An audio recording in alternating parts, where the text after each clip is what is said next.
presenting by Deep Music.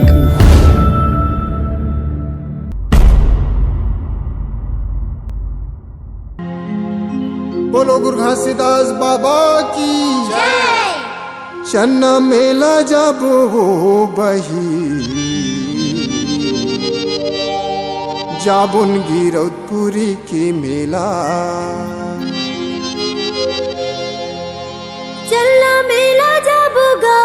भैया जाबुन गिरौदपुरी के मेला जाबुन ना जाबुन जी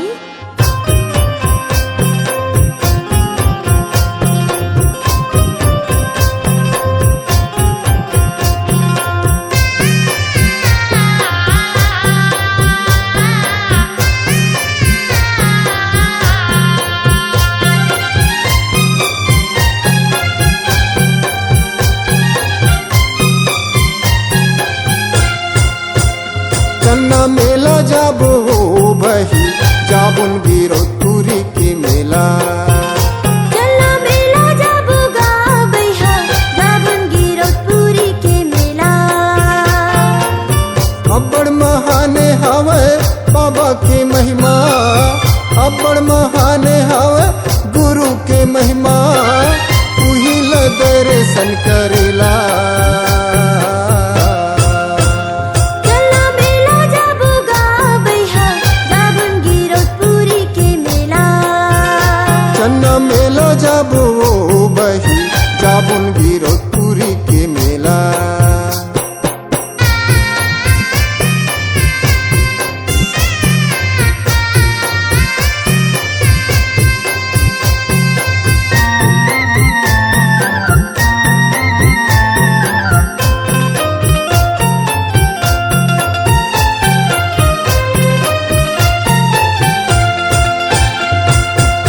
जाके मंदिर में बही माथे नवाबो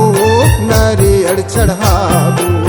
तन के दुख ला बाबा ला बताबोगा गुरु मेर गोहराबो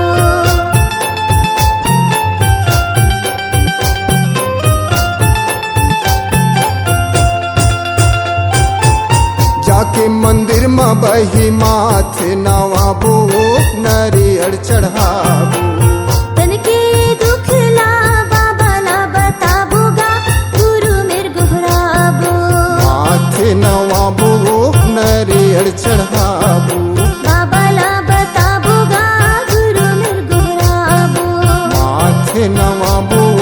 नरियर चढ़ाबो बाबा ला बताबोगा गुरु मेर गोहराबो अब्बड़ महाने हवे बाबा के महिमा अब्बड़ महाने हवे गुरु के महिमा उही ल दर्शन करेला चलना मेला जाबोगा भैया जाबुन गिरौदपुरी के मेला चन्ना मेला जाबो बही जाबुन गिरौदपुरी के मेला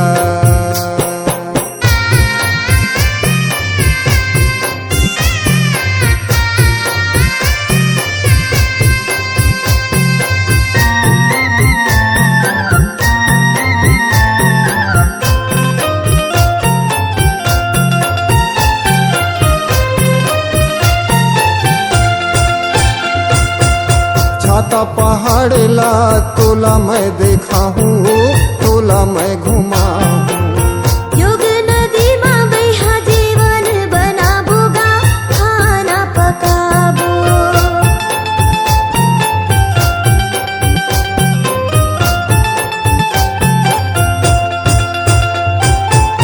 छाता पहाड़ ला तोला मैं देखा हूँ तोला मैं घुमा हूँ योग नदी में भैया जीवन बनाबोगा खाना पकाबो तोला मैं देखा हूँ तोला मैं घुमा हूँ जीवन बनाबोगा खाना पकाबो तोला मैं देखा हूँ तोला मैं घुमा हूँ जीवन बनाबोगा खाना पकाबो अब्बड़ महान हवे बाबा के महिमा अब्बड़ महान हवे गुरु के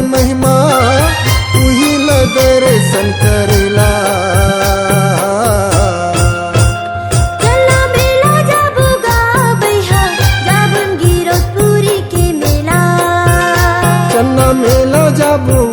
बही जाबुन गिरौदपुरी के मेला अब्बड़ महान हवे बाबा के महिमा अब्बड़ महान हवे गुरु के महिमा उही ल दर्शन करेला चन्ना मेला जाबो गा बैहा जाबुन गिरौदपुरी के मेला चन्ना मेला जाबो बही जाबुन गिरौदपुरी के मेला चन्ना मेला जाबो गा बैहा जाबुन गिरौदपुरी के मेला चन्ना मेला जाबो बही जाबुन गिरौदपुरी के मेला संगवारी हो नवा नवा गाना सुने बर और देखे बर हमर दीप म्यूजिक चैनल ला लाइक शेयर सब्सक्राइब करे बर बिल्कुल झन भुलाहू और नवा अपडेट पाए बर घंटी के बटन ला जरूर दबाओ।